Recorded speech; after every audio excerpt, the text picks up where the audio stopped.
there. So that's why I am going to discuss on this aspect only, not about the different types of application or how to design application, not in that aspect, but this networking aspect. So now, as I have already mentioned, that IoT actually capturing the whole, all the verticals. So there are few important verticals where IoT is being applied. So if we see the market share, then we will find that industrial IoT and smart city are, and also healthcare. These three verticals are applying extensively. All the other verticals also applying this IoT concept. Example, smart utility, retail, and connected cars, smart homes. All the other all the other sectors also using IoT for getting new business, new dimension of their business. But these three sectors, industrial, healthcare, and smart cities, these three sectors are most. So now let us consider only one sector, that is the industry. So how this industry has been revolutionized using this IoT. So before IoT concept, if we see, then we can categorize them into three: industry 1.0, industry 2. Industry 3. So this industry, the first one is the mechanical assistance that we know, and then we have experienced the mass production using the electricity. And in case of industry 3.0, we have actually started using the computer. We have started using the electronics, IT. So electronics and control, automated control. So that we have started using in industry 3.0, and that we can tell that around 1970s it has been started. Then onwards, the internet, the www came, and then now at this moment we are using the IoT integrated with this industrial, all the other things. So now we are experiencing this smart industry. So that's why IoT integration, after IoT integration, we are calling it as a industry 4.0. So when we apply this IoT network or IoT concept in industry, that network is called the industrial IoT. So this industrial IoT is actually making few important characteristics: sensing, scalability, data analytics, and interoperability. So all these are now realities. We can experience all the interoperability, data analytics. We can experience. Before that, in many cases, we could not do this data analytics, or many cases it was very much vendor dependent, and now the interoperability is solving this issue.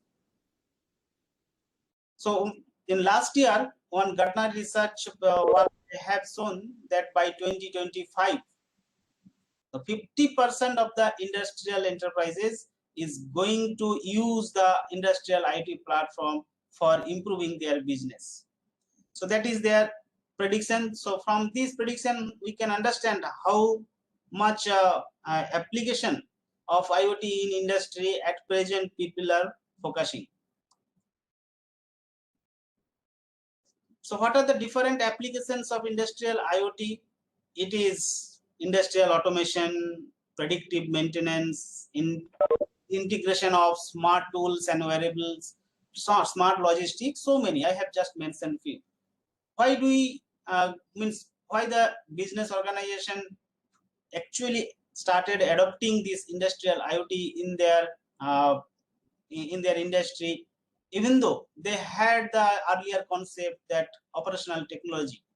So because this industrial IoT concept actually providing the improved accuracy, higher efficiency, and all this predictive maintenance, remote accessibility. So all these different advantages are there because of that industrial IoT is being used. Already the company has started using, so already they are replacing their traditional legacy system by the industrial IoT system. So now to understand it more clearly, then we have to have the knowledge that what are the different components involved in this industrial IoT design or platform. So the first we will see the device, hardware thing, and then the data, one important aspect, the data, and then application. And now the another important concept is the analytics, data analytics. Security is, we can easily understand that now the how much importance this security holds, so that we can easily understand. Now the integration of all these components and the accessing those components remotely, not only these components, everything, access technologies. So these are the different components involved in industrial IoT. So this integration and access, for providing this integration and access, the communication protocol performs the role. So that communication protocol is the focusing point of our research. So before going into the details how this IoT works, let us try to understand very briefly what is the difference between IoT and WSN, because sometimes we get confused that okay, WSN is also sensing, because all the DIY projects, do it yourself projects, you will see that it is almost WSN project, in even if we are telling it is a IoT.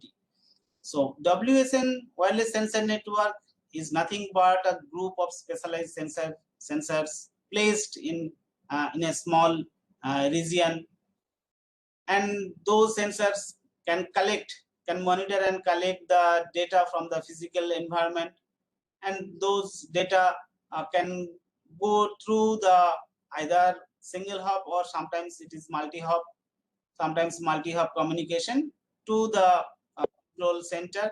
That center also generally located in nearby. So because the internet, the use of internet was not the main thing in wireless sensor network. So therefore, wireless sensor, the basic objective of wireless sensor network was the monitoring and control, just monitoring the some environment, some physical parameters, and then accordingly control locally. So therefore we can say that WSN is the, it consists of resource constant sensor nodes, low power wireless network, and gathering some data and analyzing in small sense, in not in a big data analysis in that sense, the analyzing a little bit and getting the results.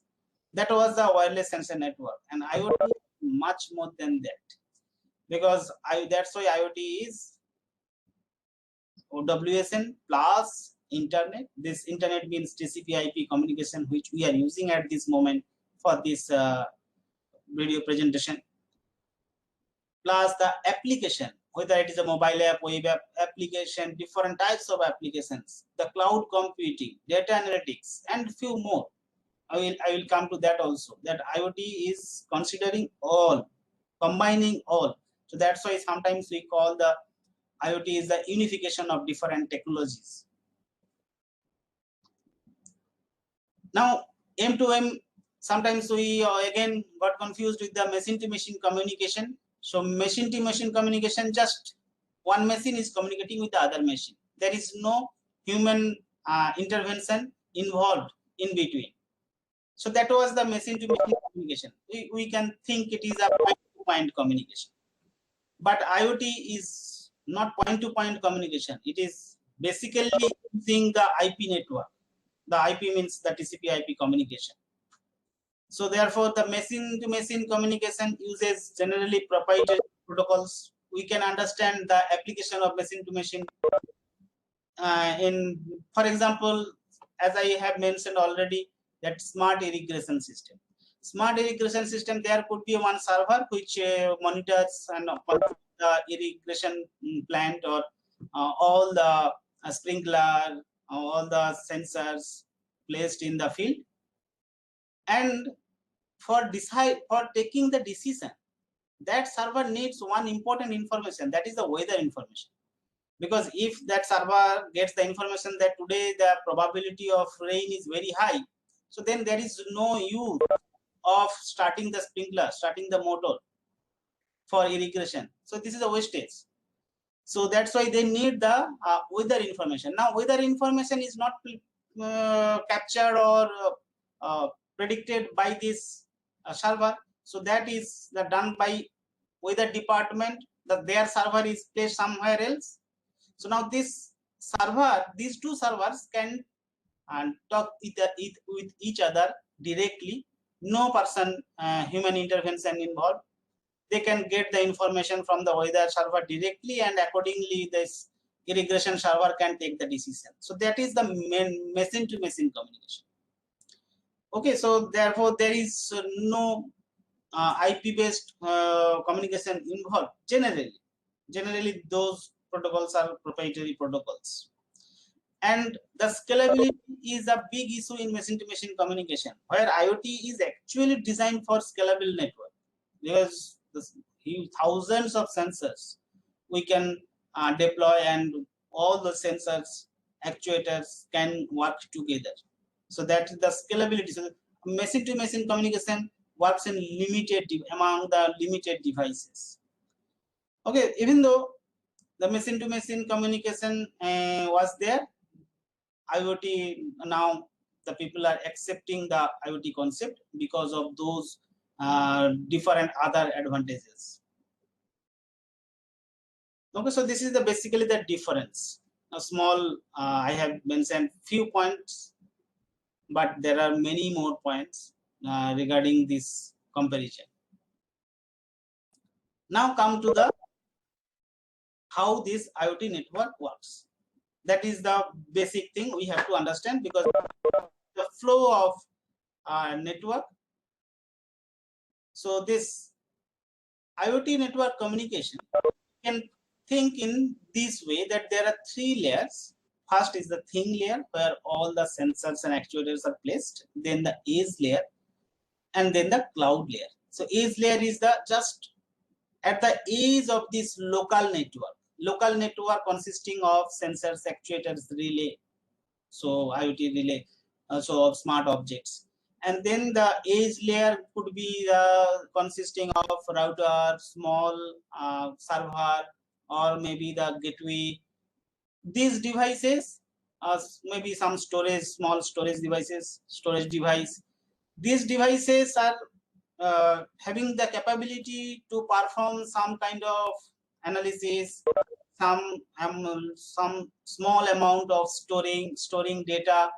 So, but they cannot perform everything. That means if any requirement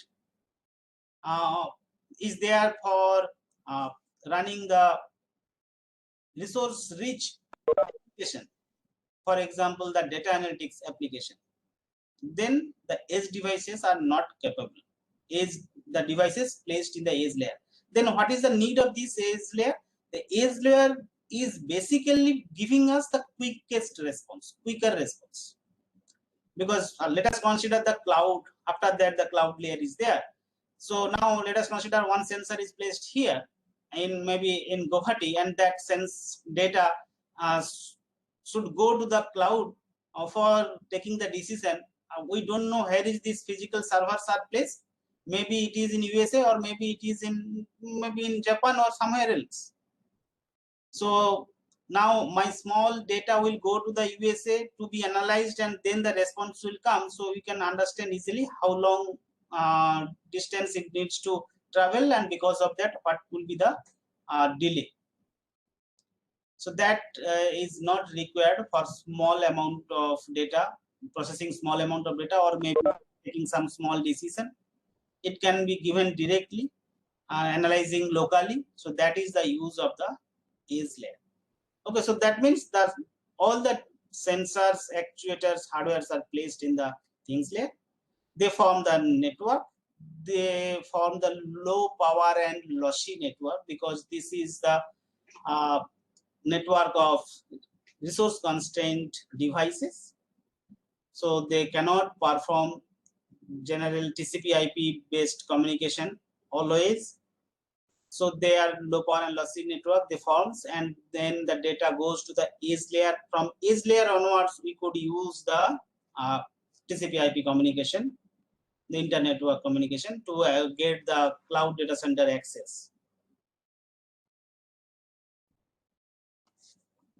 Now, in this IoT scenario, if I want to develop one application, then what are the different components we have to develop or we have to look into? We will see that layer, or this what I have already mentioned, the small low power lossy network, that is the IoT core. Then we have seen the gateway to get access to this internet or maybe other network, IoT gateway.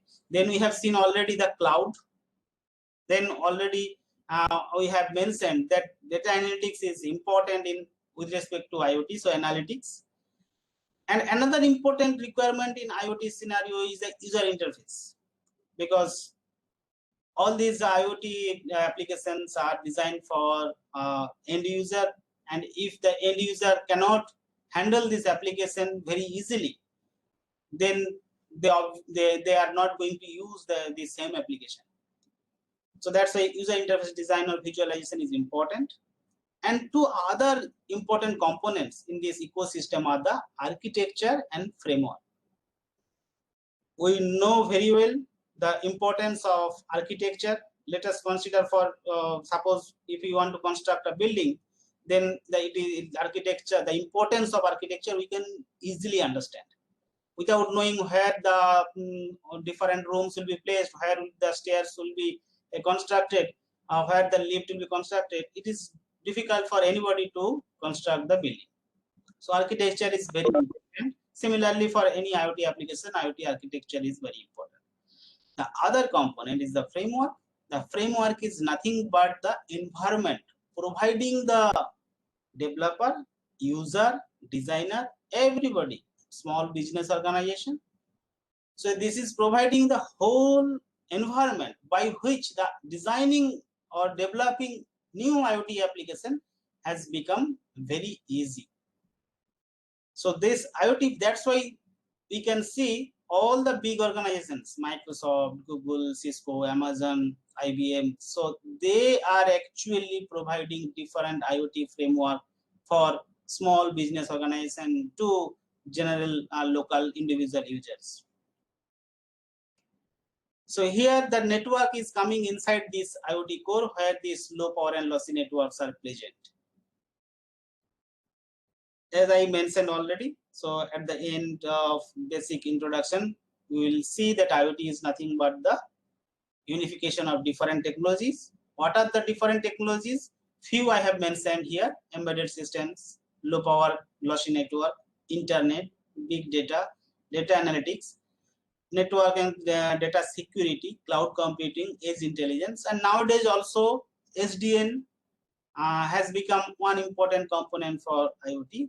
Now my research group here, they are actually working around this low power and lossy network. With respect to this low power and lossy network, now let us try to see that what are the different technologies already available in the market. We have heard many names: Zigbee, LoRa, NB-IoT, and nowadays 5G.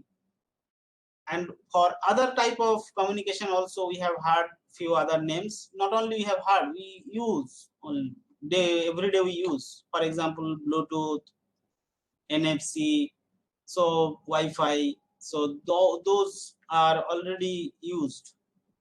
So now all these communication and access technologies are also used in IoT scenario.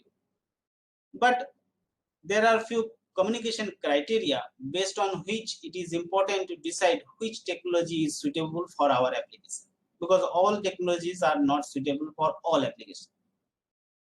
So what are those criteria? range.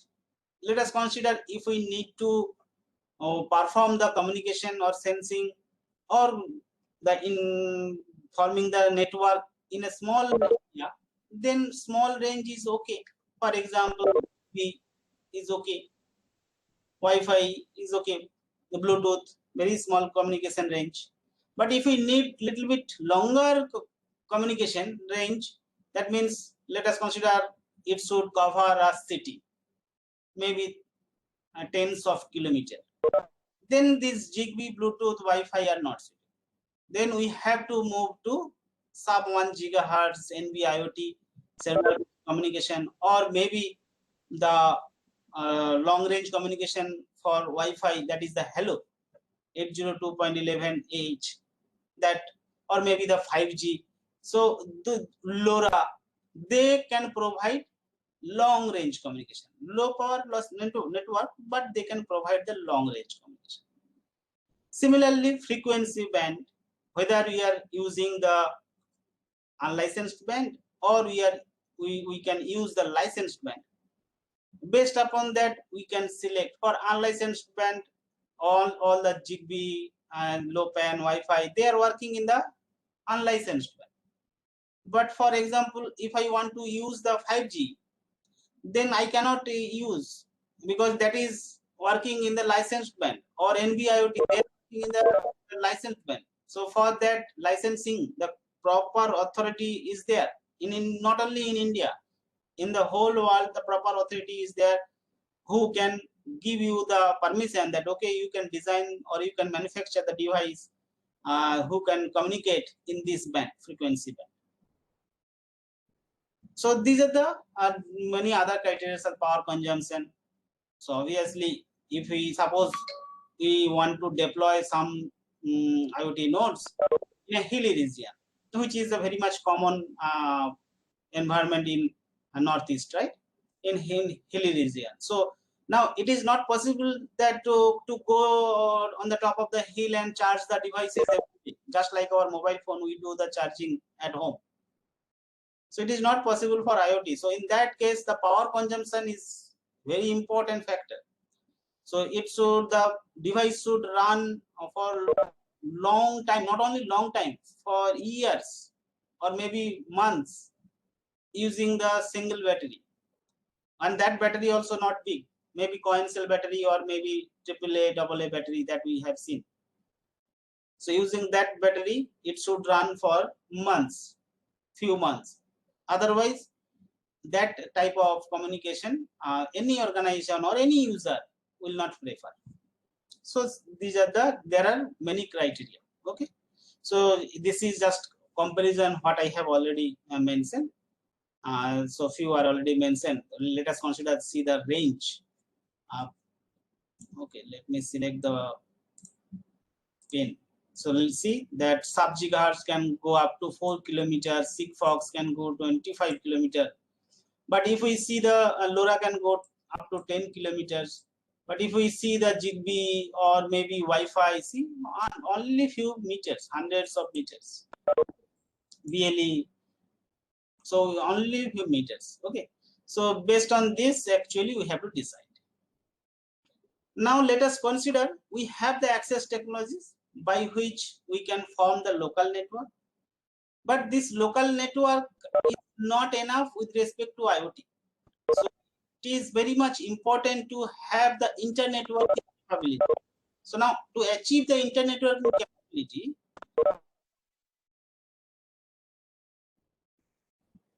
so either we have to use the existing infrastructure for achieving this inter-networking, or we have to deploy. For any organization who wants to deploy the IoT application, deploy their own network. Let us consider in Guwahati, one office is there. Not office, let us consider one application of IoT. Few sensors are deployed here in Guwahati, few sensors are deployed in maybe Shillong. Now, if I want to form an application consisting of, means those application can sense the data from this Guwahati and also from Shillong, then who will perform this communication? In either I have to deploy the whole infrastructure from Guwahati to Shillong, for establishing this communication, or we can use the existing one. The second one is the better because the capital expenditure is less in this case. And not only the capital expenditure, maintenance, management, headache is also less. So in the second one is, let us use the existing one. So let us use the existing one. What are the existing one? Either we can use the cellular based communication, or 3G, 4G, 5G, or we can use the IP based communication, or we can use satellite communication. There are many alternatives are there. That is the concept here, that okay, for IoT network also, because IoT network is here, see Zigbee, Bluetooth here, all these, because these are the sensors placed, and this is the gateway. Up to gateway the IoT network is done. Then after this IoT network, it is actually using the internet, using Ethernet. Here I have mentioned Ethernet, 3G, 4G, 5G. So then if we have this internet networking feature, then remote access, any person placed in the other location, so they can also access, not only get the access, they can also perform, they can give the command also. Suppose the management person is sitting over there, they can also give some command to the actuators. Who these actuators are placed here in this actuators are placed here in this place. Okay, so that is the need of internet networking. Now this is the concept. Now with respect to the protocol communication, what is this? If we, that as I have already mentioned, that use the IP. So with respect to this communication, so this is the low power network, which is access technology, different access technology used in IoT. And this is the, you can see from the name, TCP and IP, UDP and TCP or IP, different version 4, version 6. This is IP based communication. So now the problem occurs here. What is this problem? If we have little bit understanding about the packet data frame formation, then we know this structure, right? The application layer produce the data, and then it uses some transport mechanism, with whether it is UDP or TCP. Let us consider in this diagram it is UDP. So the UDP data is nothing but the data coming from the application, and UDP layer will add one header. So now this whole becomes the data for the IP layer packets. So this is the data part of IP layer. Then IP also adds one header, and this whole part is the data with respect to the data link layer, the frame. So this, so now in this concept, in this way the communication is performed basically. So now with this concept, with this idea, so the minimum size of IP packet is the IPv6, if we consider 1280 bytes, and the maximum size of this frame is 127 bytes with respect to the low power network. 802.15.4 technical name, technical specification, just like our Wi-Fi. The business name is Wi-Fi, but the technical name number is the IEEE 802.11. Similarly, and we can see in our mobile phone also, smartphone, if you go to the Wi-Fi, that what are the different types of Wi-Fi versions they support, you will find 802.11e/n/b/ac, so that we can see that technical number is there. Similarly, for low power network, the technical number is the IEEE 802.15.4. The maximum size 127 bytes, and IPv6, the minimum size 1280 bytes. There is the problem, that how to fit 1280 byte inside 127 bytes frame. It is not possible, and because of that, we need one sub layer, that is the adaptation layer, this one. And this adaptation layer is nothing but the 6-low PAN.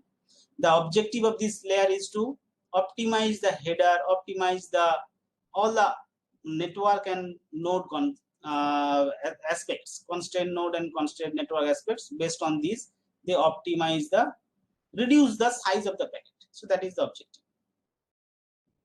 6LoWPAN is the protocol.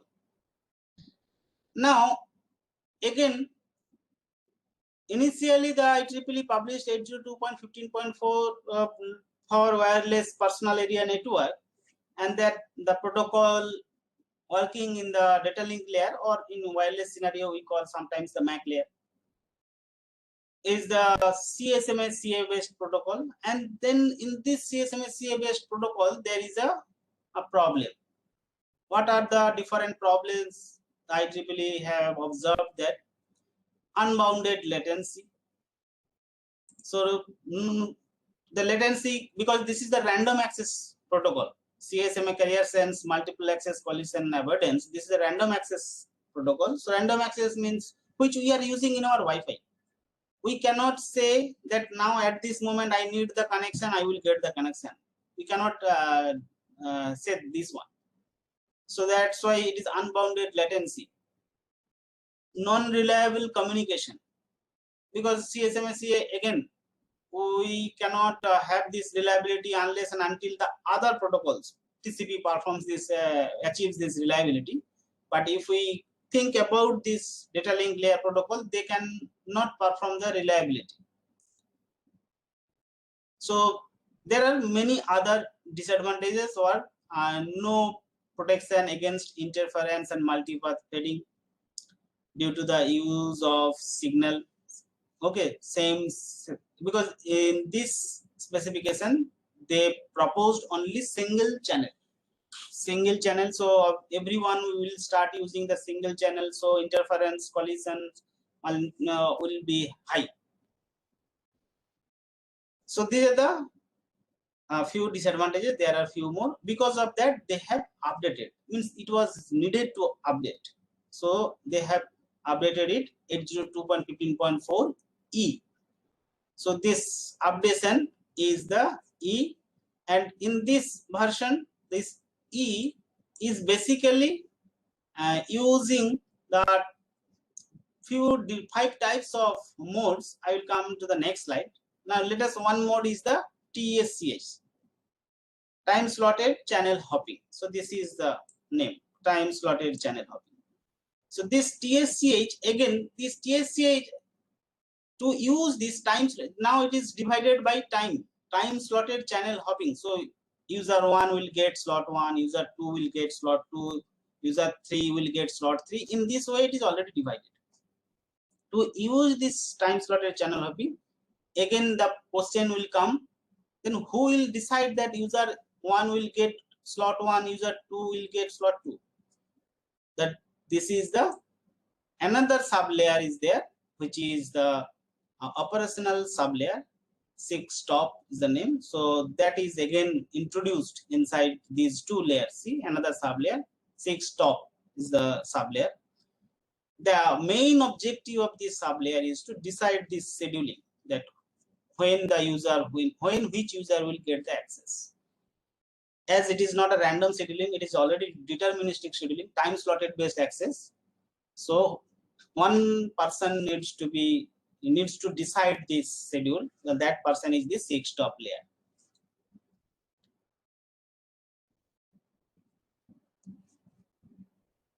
So in this modified version 802.15.4 E, so they have introduced 5 channel access modes. One of them is the TSCH, as I have mentioned, time slotted channel hopping. The other modes are DSME, LLDN, AMCA, and Blink. Why do we need 5 modes? Because they have told that all kind of protocols, means one kind of protocol is not applicable for all applications. So for different applications, as the requirement in different applications are different, so based upon that requirement they have proposed different types of protocol. So they call it as modes, MAC modes, MAC behavior modes. So this TSCH, I am going to focus on this. The main application domain is the industrial equipment monitoring and process automation. That's why I told at the beginning the industrial IoT. The equipment or the industrial sectors, for example, oil and gas industry, waste water treatment industry, and many other industry also, equipment monitoring and process management for these type of applications. So TSCH modes is used. The main features of this TSCH, as I have already mentioned, the time slotted access. And because of this time slotted access, predictable and bounded latency we can achieve. And that there is also an option of shared access, there is an option of dedicated access. Means one slot can be shared, one slot can be dedicated. If it is dedicated, only one user can use. If it is shared, anyone can use. So both provisionings are there. So because of having this dedicated access, the throughput is increases and the collision, the contention is eliminated. So all these things are there. In this modified version, they have used multiple channels instead of single channel, and as there are multiple channels, so multi-channel communications are there. Again, as there is a multiple channels, the one important concept they have introduced is the channel hopping. The use of channel hopping is it can reduce the interference multipath fading impact. So I will just tell this channel hopping part also once more. So as I have mentioned, dedicated links, see, this is the cell dedicated for L to B communication in this topology. Let us consider this is one topology. And this cell is shared cell. E to C, G to C, these two communications are going, means can be performed in this cell. So what is this cell is? Cell is nothing but a combination of time slot and channel. Because there are multiple channels, so which channel it is using at what time slot. So that's why this is a two-dimensional representation. X-axis is the time, Y-axis is the channel. So as I mentioned that channel hopping they have introduced, that this is the formula of channel hopping. So I am not going to explain this formula, but just going to tell you the concept. So what is this concept? Now there is a concept of slot frame, and each slot frame consists of n number of slots. So here let us consider 4 slots together forms a slot frame. So slot frame 0, slot frame 1, again 4 slots, then again 4 slots. So now let us consider one particular slot. This slot offset 3 means this cell is represented by channel offset 1 and slot offset 3. So let us consider this cell is given to some communication, for some communication. Let us, for example, in previous slide, L to B, this communication, L to B. Even though the cell is given to L to B, but L to B in which channel they will communicate, that can be modified dynamically. So in the first slot frame it is 5, second slot frame it is 9, third slot frame is 13, based upon this equation. So that means they are changing the physical channel.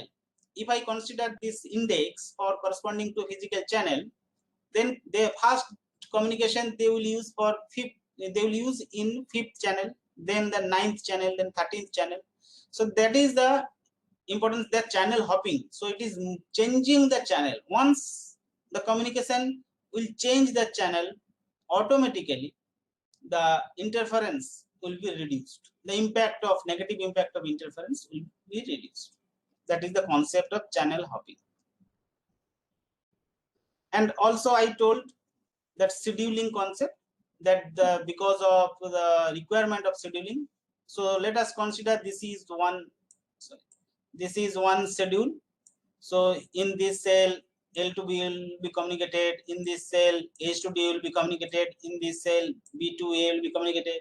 So who will perform this scheduling, this decision? Who takes this decision? One protocol is there who takes this decision, but ultimately we need some protocol who will decide this this two-dimensional diagram. So this is called the link scheduling, and there are many link scheduling approach. In traditional, we think we have read in the operating system also. Centralized, distributed scheduling, centralized scheduling, and autonomous scheduling. For example, there are many, we know this concept, so I am not going to discuss the centralized. Central entity will decide the schedule. Distributed, all the nodes locally they will decide. Only local communication can be performed. This is the distributed. And autonomous, no communication at all. Independently, every node will decide the schedule. So there are many schemes, for example, TASA, AMUS. So these are for centralized approach. DATAS, MSF. So these are for distributed approach. Orchestra and OST. These are for autonomous approach. There are many scheduling algorithm are already exist in the literature. Orchestra, if you check the simulator, any IoT simulator, then you will find this orchestra is already there implemented. MSF, sometimes in many simulator also you will find the MSF, distributed approach. Okay, so this is one of the important requirement in IoT network. So therefore, in summary, with respect to this, the open research issues are network formation, link scheduling, security, synchronization. So these are the open research issues. So I am just focusing on the network formation. And what are the different research challenges exist? First of all, the sensors are limited. Types of sensors, we have to know that what type of sensor, because based on the type of the sensors, the data, what data it is sensing, that depends. Scalability, in IoT scenario, the millions of IoT devices can be deployed. So scalability is also an important challenge to achieve this scalability. Low power network, this is one of the biggest issue in IoT, that the network is not capable to perform everything. So because mainly the resource constraint device, resource constraint network. So that's why low power network. But in IoT scenario, the big data and data analytics is important requirement, because until and unless we analyze the sense data, we cannot take any new decision. Just traditional if else kind of decision we can take without analyzing. But or if we do that one, then in many cases we will see that we are not getting the insight of the data set. So that is the data analytics. So but in IoT scenario, that all the sensors, if millions of devices are placed, so million of sensors are sensing the data, collecting data, so huge amount of data, huge speed, so big data is coming in picture. So addressing these issues are also a big challenge in IoT scenario. Privacy, security, no need to mention explicitly, because this is one of the important requirement not only in IoT, it is also applicable in any kind of network. For example, TCP/IP network also it is applicable, but in IoT scenario it is more vulnerable. IoT scenario is more vulnerable because all these things, small objects, are placed here and there. They can be physically accessible by the theft also, by the attacker also. And not only the physically accessible, those small devices cannot perform the very rich algorithm, cannot run the very rich algorithm, just like our cryptographic algorithm, encryption, decryption, cryptographic algorithm. So it is a challenging domain. That's why IoT is a challenging domain with respect to privacy and security. And last but not the least is the interoperability. And interoperability, because there are many protocols, many vendor, many business organization proposing different application, different solutions. So not only they're proposing the software, the vendors are manufacturing, designing the hardware in different ways. Same if you suppose, let us consider temperature sensors. If you search in the market, you will find the temperature sensors is designed and manufactured by different companies in different ways. So how the interoperability will be performed, that is the issue. And therefore, interoperability is important research challenge with respect to IoT domain. Okay, so this is the, now I will just come to the work which our research group is doing here.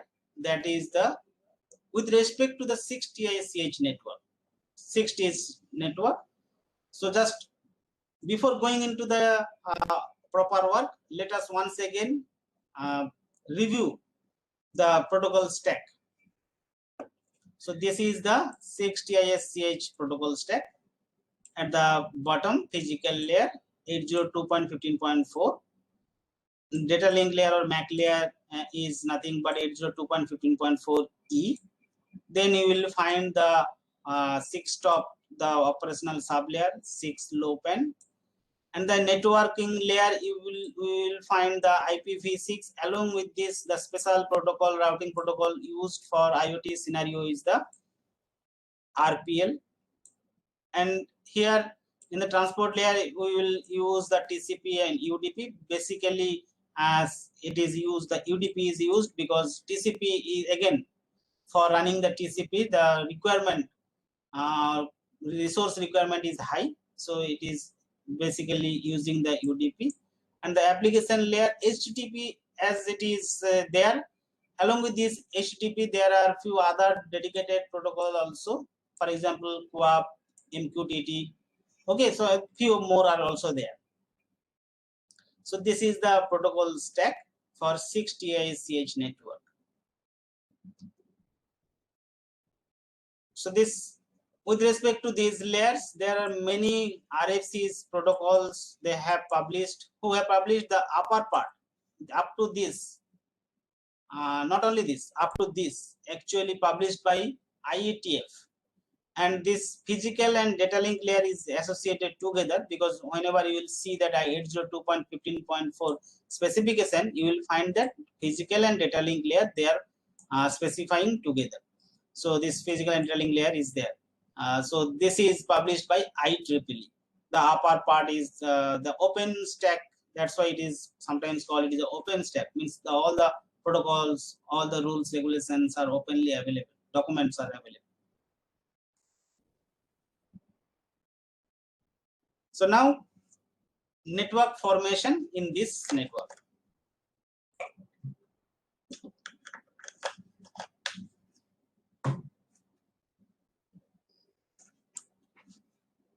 So how a network is formed? Let us consider, let us understand the Wi-Fi. How this Wi-Fi network is formed? One access point infrastructure is already there. Whenever in the device, the Wi-Fi, if you want to be connected with the access point, you need to switch on. Then some communication is done between your mobile or maybe your device with the access point. That communication we don't know what is going on, but some communication is going on. And after this communication is performed successfully, this device is connected with the access point. And as access point is already connected with the internet, so this device also become connected with the internet. So that is the procedure in Wi-Fi based network formation. So here in this scenario, similar idea, but little bit different way. So the joint coordinator, joint register coordinator, one, the central, the initial one, who will start this formation process, JRC. JRC will be there, who will start sending the beacon, just like access point. Access point sends the beacon periodically. And then our mobile, when we start Wi-Fi, then it sends this beacon and perform this communication. Similarly, here also beacon message is transmitted to inform the network characteristics attributes.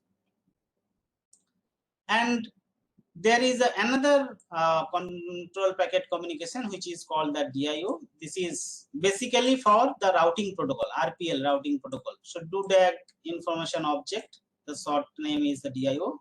DIO is another control packet, it carries the routing related information, and enhanced beacon carries the network related information. Because initially, for example, on which channel it is communicating, or what are the ID.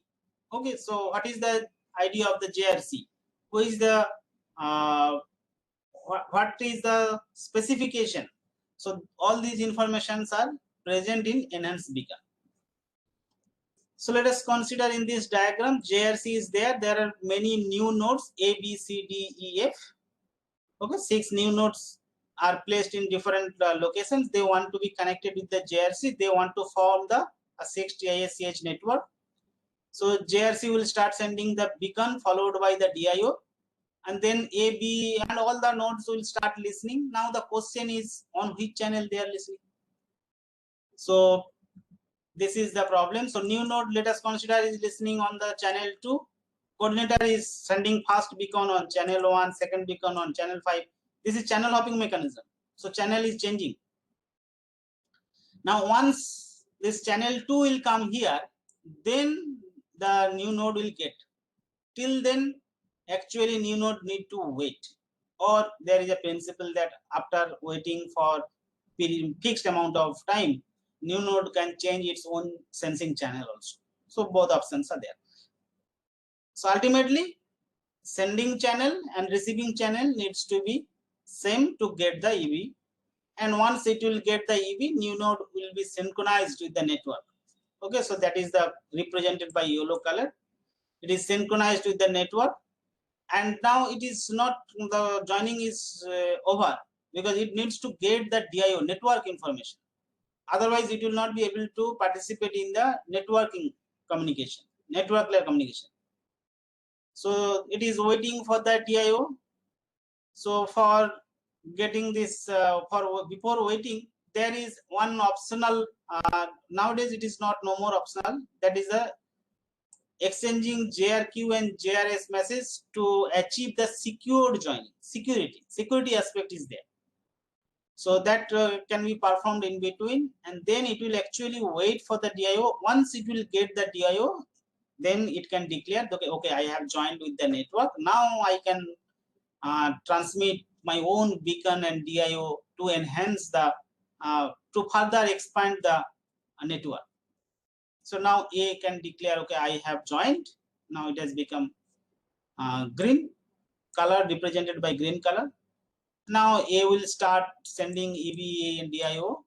So see from this diagram, and in this way all the other nodes will join one by one, and then the whole network will be formed. So that is the procedure for network formation. Now what is the challenge here? The challenge is this channel hopping feature. Already you can easily understand. It is sensing on channel 2. They are sending on channel 1, 5, 11, 7. We don't know when the channel 2 will come here. We can estimate that up to there, but it is a wastage of resources, because both the antennas are on. Coordinator is sending the beacon, a new node waiting for the beacon. Beacon is available, but new node cannot sense. So that is the wastage of resources. So that is happening due to the channel hopping feature. So channel hopping has its own advantage, but it has the disadvantage also. So that is the disadvantage. And another is the only one slot is declared as a shared slot. All the remaining slots are dedicated slot. So as this is a shared slot, so all the control messages, EB, DIO, JRS, JRQ, control packets needs to be communicated here, because it is a shared slot. So everybody can listen in this slot. But for the dedicated, it is only dedicated for one pair, one sender, one receiver, dedicated for only one pair. So other cannot listen. And now as it is using only once, now who is defining this one shared slot? This is actually RFC 8180, called the minimal configuration. Okay, so this RFC defines this one slot. So now because of this only one slot, the collision is high, weighting is high, that you can easily understand. This is the research challenge. So we have tried to reduce this, and before going into this our proposed scheme, so this is the Markov chain model by which we analyze our scheme and the existing scheme. So from this picture you can understand, new node, once it will get the EB, it will reach to the synchronized state. Once it will get perform the secure joining, so it will reach to the secure enrollment stage. Once it will get the DIO, it will reach to the joint state. So now this is the absorbing state. Absorbing, this is one kind of absorbing Markov chain model,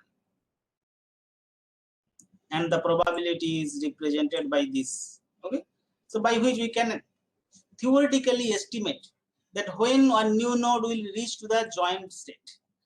So that is the model we have used, even though I am not going to discuss this theoretical mathematical part, because it will need a lot of time. So I am not going to that. Just I will discuss of the overview, the concept. The first work is the channel condition based dynamic beacon interval for faster formation of 6 TISCH network. So as per this RFC, already I have mentioned, this RFC is designed for providing this, how this network formation will be performed. They provide this information.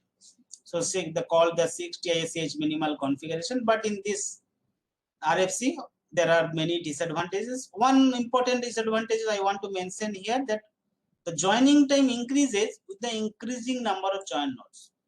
We need to, means the join node will be increased once one new node will be joined. So automatically it will increase. Unless and until it increases, it cannot reach to the, it cannot cover the whole network. So now once one node will join, it also will start transmitting EB and DIO, so the congestion will increase. Another node will join, another node also will start transmitting EB, DIO, and again congestion will increase. So that was the main reason for higher joining time.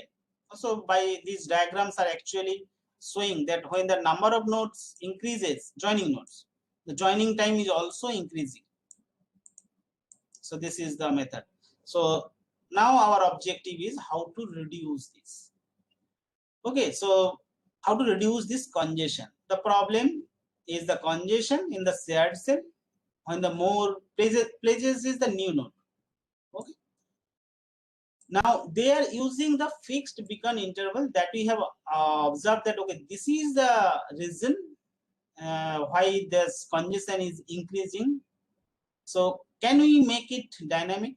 That was the solution, that yes, we can make it dynamic instead of using a fixed solution. But how to make it dynamic, and based on what, whether it is behaving dynamically from the beginning or something, depending on something, it will act accordingly. Yes, based on the channel condition, it will decide the interval. So the basic idea is, if there is a less congestion, then you use the shorter beacon interval. If congestion is more, then increase the interval, so that the number of beacon will be generated, less number of beacon will be generated. If the interval is bigger, less number of beacon will be generated. So once the number of packets will be less in the network, congestion will be less, congestion will be reduced. So that is the basic idea. Okay, it is, network is fine, no congestion, use the short interval. Network is already congested, use the long interval. That is the solution. Now how to decide this interval, and how to decide this when the less congestion and when the high congestion. So this congestion is decided based on the channel VG ratio, CBR. So this is the measurement. Every node will measure this CBR, VG share slot upon the total share slot. And based on this CBR value, it will decide this interval. This is the interval IEB dynamically. So this is default interval minimum, and now it will decide according to the value of CBR, it will decide the interval. So that is the dynamically changing the interval. And now again, as I have mentioned that I would not discuss the theoretical analysis. Rather, I will just tell the evaluation results. In testbed evaluation, we have done this evaluation using Fit IoT Lab testbed. This is a real testbed. It is accessible through the internet. Anyone can access. Just we have to create the account. And this real testbed, we can write our code and then we can upload these codes inside the modes. Just like our maybe Arduino device or IoT device, if we have, we can upload the code. For example, this is one IoT device. Okay, so this is one IoT node. This is Texas Instruments IoT node CC2650. So this nodes are similar kind of nodes are there. We can upload the code in those nodes and then we can run the experiment. So by which we have done, and we have compared with the existing benchmark schemes, and it is observed that the formation time is less in our scheme. The name is C2DBI. So this C2DBI achieves less formation time with respect to TSCH formation, 6TSCH formation. Now again, I did not mention one thing, that TSCH formation means when it is synchronized, it is called the TSCH, and when it is joined, it is 6TISCH. So first new node, then synchronized node, then secured enrollment, then 6TISCH joined node. So this was the step. So new node, when it is synchronized, just EB message has been received, then it is synchronized. Once EB and DIO both will be received, 6TISCH. So all this time we have calculated, and it is observed that C2DBI achieves the better performance. But with respect to DRA, what we have observed that the joining time in DRA is little bit less, because DRA, even though we have compared, as it is a recent, means at that time it was a recently published scheme, so we have compared with this, but DRA uses a little bit different mechanism. So here they use the multiple shared cells.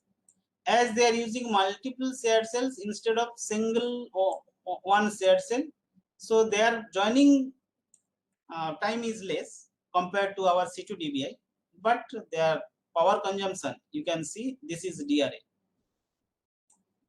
Power consumption is very high.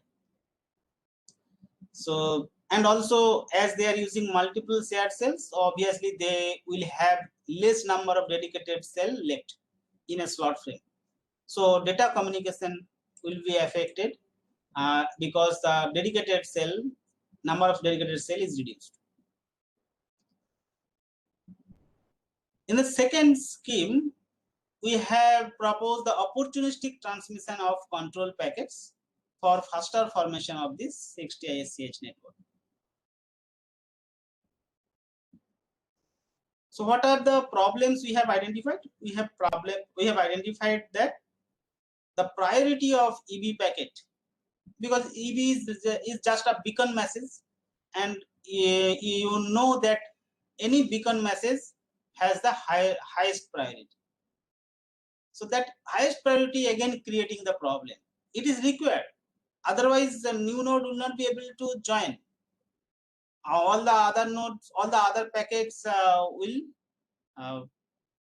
you can say, the put this EB packet in the queue. So those packets will be transmitted. So EB packet will not be transmitted if EB does not have the highest priority. So that is, EB having a highest priority is important. But same features creates the problem. So we have again evaluated the scheme, the traditional default scheme. What we have observed, if EB has the highest priority, this is the case 1. Then we have seen that joining time is more compared to if we have the equal priority. It means just for the case of analysis, we have performed this experiment. that we forcefully set the equal priority with the other control packets, DIO, JRQ, JRS, all the other, keep alive. Okay, there are few other control packets also. If we set the equal priority, then we observe that joining time is less. From this graph we can easily understand, and that is the motivation for our work. Okay, then if is the highest priority is creating problem, so then when it should have the highest priority, when it should not have the highest priority, that was the important thing. So we have changed this highest priority according to the present network status. So change the, this is the solution, change the highest priority from EB to DIO, give that priority to DIO. When? Question obviously will come, the solution is when the node is receiving DIS packet or receiving JRQ. Only that time change the priority, otherwise as it is, EB will have the highest priority. So this was one example, problem and solution. And another problem and solution was again the trickle algorithm. Now just let me tell in brief, the trickle algorithm is one algorithm which is running inside to decide the duration of DIO packet generation. For EB, it is a fixed interval, as we have already seen, and that was the problem. That's why we have make it dynamic. But for DIO generation and transmission DIO packet, there is an algorithm, name is trickle. That trickle algorithm decides what will be the generation interval for DIO. And again, this trickle algorithm creates the problem. In worst case, a new node needs to wait maximum trickle interval time. So maximum huge interval. So that is shown in this diagram. So I am not going to explain. If I explain, then you will understand that why it is maximum trickle interval time. And again, we have evaluated to understand that what we are thinking is really correct or not. So trickle algorithm based DIO interval taking longer joining time. If we use the fixed DIO interval, then it is a joining time is shorter from this diagram. And so far we did not propose any solution, just we have tried to understand that yes, it is creating some problem. The solution is again tune the trickle algorithm whenever it will be required. So reset the trickle algorithm. Reset means you reduce the interval to the minimum value.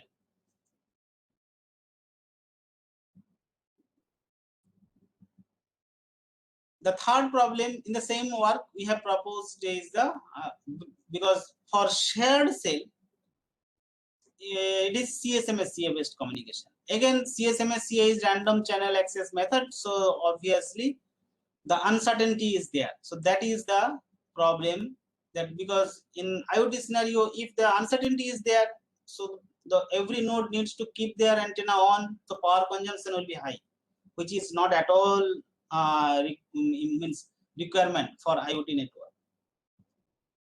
So now the solution which we have proposed is a join node does not increase the contention window whenever it is observing there is an urgent control packet to transmit.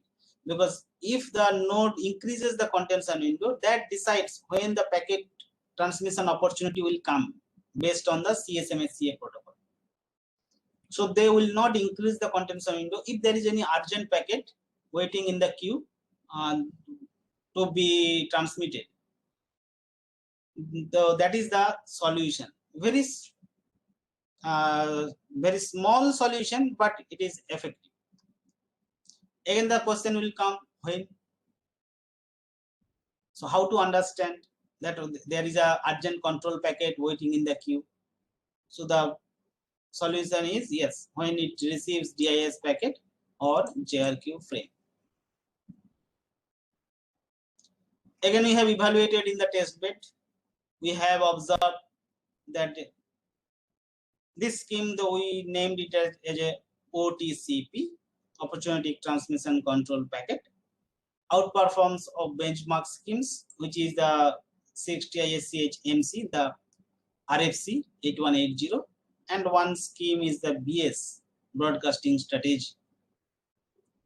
So we have evaluated using two different topology. Both in case of both topologies, we have seen the average energy consumption as an average joining time is less. Here represented by number of nodes joined over different time interval, 0 to 3, 3 to 6, 6 to 9 seconds. Okay, so different time intervals.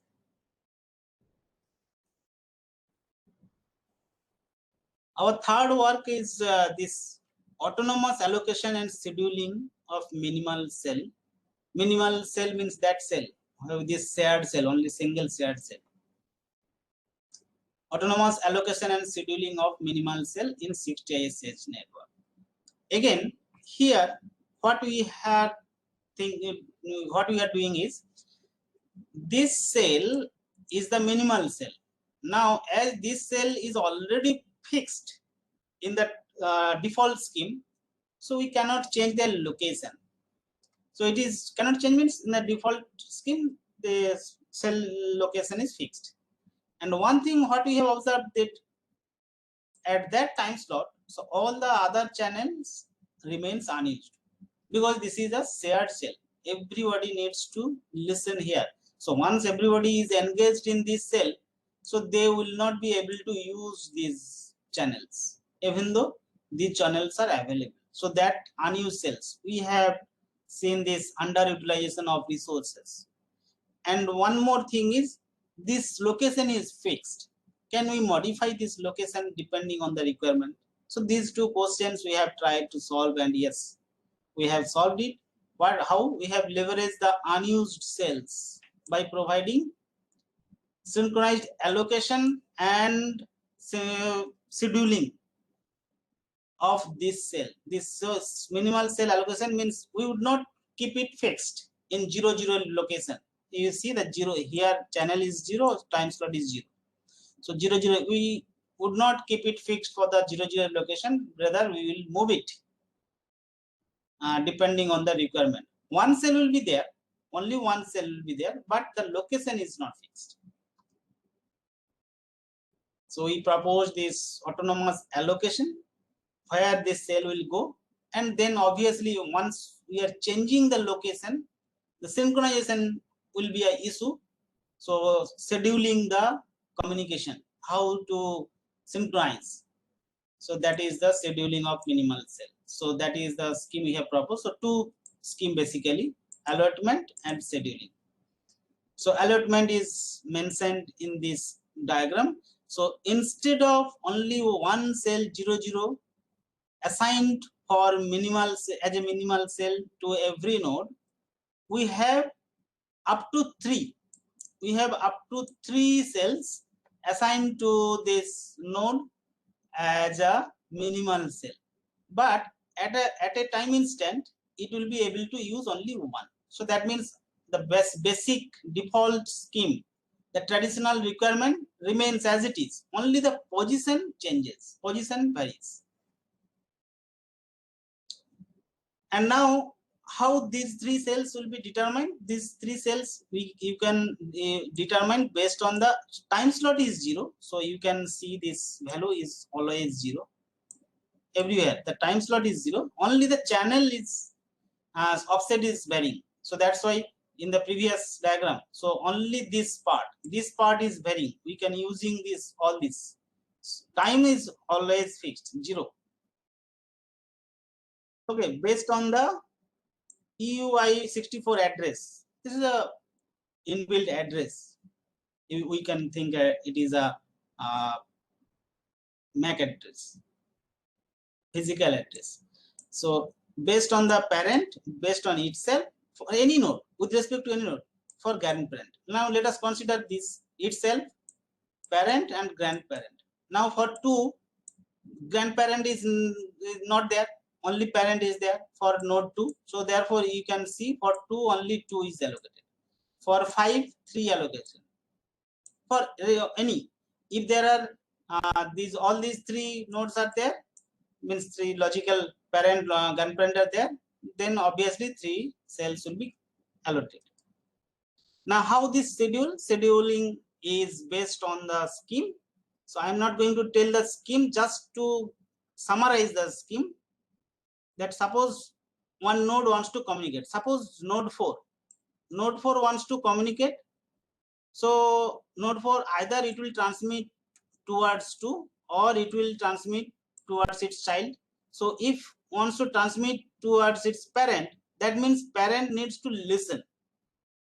Otherwise, this packet will not be listened by this node 2. So node 2 should be in the listen mode. So, and in which cell it will be listening, so that decide based on these 2 and 4. So see, so 4 is sending 2 here. So this is 0 0. That means in its grandparents cell, based on this grandparent. So grandparent is the 0. So this cell is the 0 0. Now if 4 is sending to 7, then its own itself, its own address. That means the channel is 0 4. Now one more scenario could happen with respect to 4. That 2 is sending to 4. Node 2 is sending data to 4. So again, just like 4 is sending to 7, 2 is sending to 4. That means that itself for 2. So 0 2 will be used, and 4 need to listen on this 0 2. So that is what it is mentioned, 0 2. So that is the synchronization. By this way, it is synchronized. Okay. And again, we have evaluated using the same test bed, and we have observed that this tactile, we have named it as a tactile perform better with respect to the energy consumption. And in this case, with respect to the joining time also, tactile perform almost same with the DRA. Even though DRA is using multiple shared cell, but tactile is not using multiple shared cell, only single shared cell, but because its location it is changing, so all over the network, if we look at a time, different location is being used, so throughput increasing, so joining time reduces.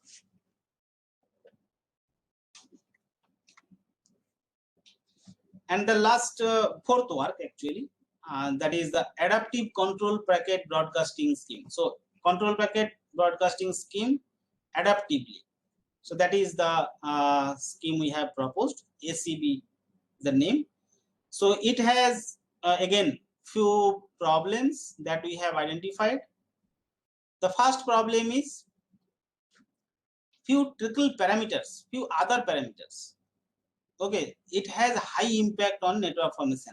One parameter is the redundancy constant, which is used inside the trickle algorithm. Another parameter is the minimum interval of DIO, I mean. So these two parameters impact heavily. That is our observation. So, and now our solution, so that is the experiment we performed to understand that what we are thinking is correct. That redundancy constant K and DIO minimum interval, I mean, is impacting the joining time. See, joining time is varying based on the I mean. So if the I mean is very high, then joining time is high. I mean is very low, joining time is again very high. So this is the curve, what we have observed. Okay. So similarly, the other K, here K is, we varied the K2, 4, 6. We can understand when the value of K is increasing, joining time is also increasing. See, in all cases, but when this I mean is less, but when the I mean is very high, if we increase the K, it is decreased. So this is our observation, because we did not propose, so far we did not propose the scheme. So we have proposed the solution we have actually proposed 4 algorithms, 4 modification in the existing algorithm, 4 algorithm, sub algorithm we can say. So first is the control response to DIS. DIS is the request. It is sending request to transmit the DIO. So when it will receive DIS, it will not transmit the DIO as it is following the traditional method. It will skip. So that is the skipping the intermediate trickle state. So by which it will transmit the DIO in controlled manner. Means as I have received the request, that means it does not matter, means the default scheme will transmit the DIO. But in our scheme, it will check many other things and then it will decide whether it will transmit the DIO or not. That is the logic, basic logic. And again, control permission for DIO transmission. Who will be able to transmit? Here, when it will be transmit in this scheme, here, who will be eligible to transmit? Better to say eligible. So not everyone is eligible to transmit. So again, based on different condition, 1/2 of the neighbor nodes are allowed to transmit, not everybody. So that is the scheme we have proposed. And again, as I mentioned that we have proposed actually 4 scheme here. So another problem is this trickle algorithm does not allow to achieve the fairness. We know the fairness we have analyzed in this diagram, node 1 and node 2, and node 1, node 2, node 3. We have tried to analyze the that based on the trickle whether it is achieving fairness or not. We have observed that no, it is not achieving the fairness. And another problem what we have observed, that fixed e transmission rate and frequent transmission of other control packets also congesting the shared cell. So the solution we have proposed is, so this is the solution. So use shorter, this listen only period is, there is one parameter called the listen only period, when just the node will only listen. So whether it will be less or high, so depending on different transmissions count, DIO transmission count. So we have decided unsuccessful nodes use shorter listen only period, because once it is unsuccessful, then the requirement to transmit again, retransmit, is high. So use the shorter listen only period. If the transmission is successful, use the longer, because your requirement is already purpose is already served. So you wait for long and then you will transmit. So that is the basic idea. So we have modified the algorithm actually basically inside. And another is the node density aware EB rate and control some window based control packet transmission, because we have told, right, this EB fixed EB transmission rate.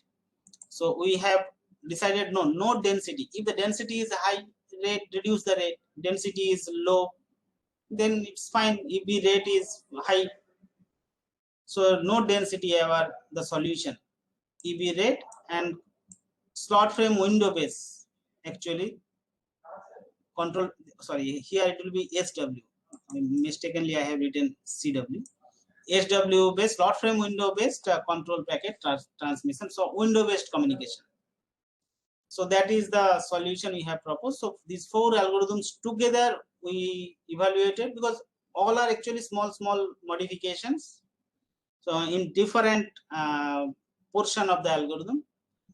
So together we have evaluated, and we have observed that compared to the RFC 60 ISCH MC, this proposed scheme performs better with respect to fairness and with respect to the joining time and energy consumption. Here it is joining time, here it is energy consumption, here it is fairness.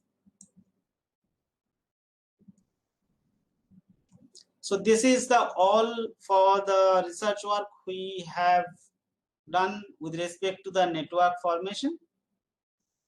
And now as I mentioned that we have come to the last part, that is the test bed. We are in the this test bed is in the developing state. We are developing here. We have many Texas Instruments CC2650 sensor tag, Launchpad, Raspberry Pi, which we have, and by which we can form this 6TiSH network. And you can see here this network is actually formed here. It is showing this network is formed there.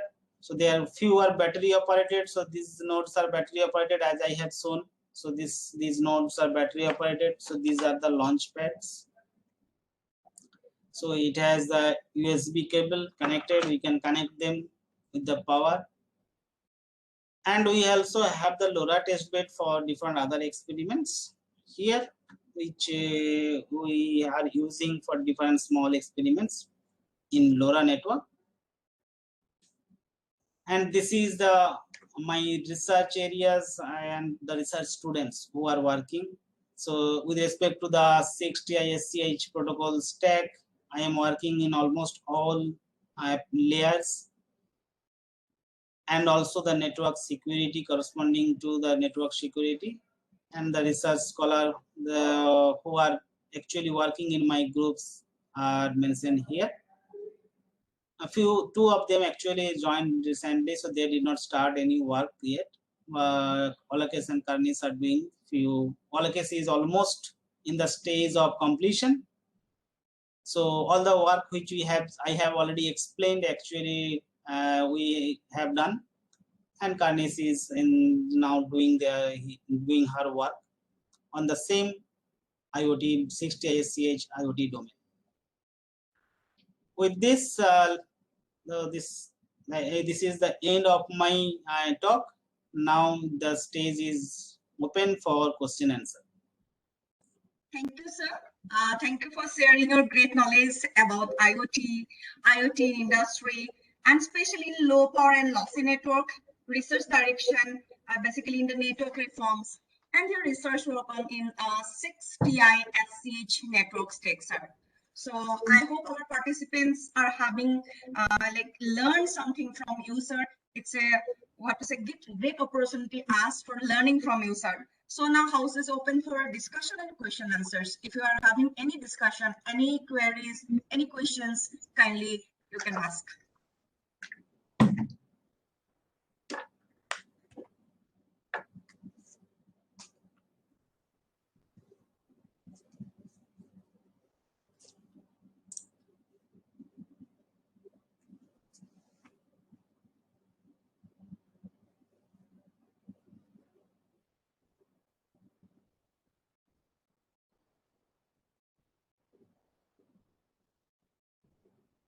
Okay, so I am getting some chat question on the chat box. Yes, sir, please. Question means they have okay, kindly share the PPTs. So that is the chat they have written, someone. And yes, I will share these PPTs, because not only PPT, these papers are already available, because you have seen, I hope, that all are published paper, all are accepted paper. And also we have done few more work, but because of the time constraint, I did not put those works. Okay, so but there is no question specifically. All are just telling that share the PPT and thank you for information. So all these things. Okay, so if there is no question, then we can end. Yes, sir. Yes, sir. So once again, I want to thank you, sir. And also we are looking forward for your same support in the future event as well, sir. Okay, thank you. Sure. Thank you, sir. Okay, thank you. Thank you, sir. Thank you. Thank you, sir.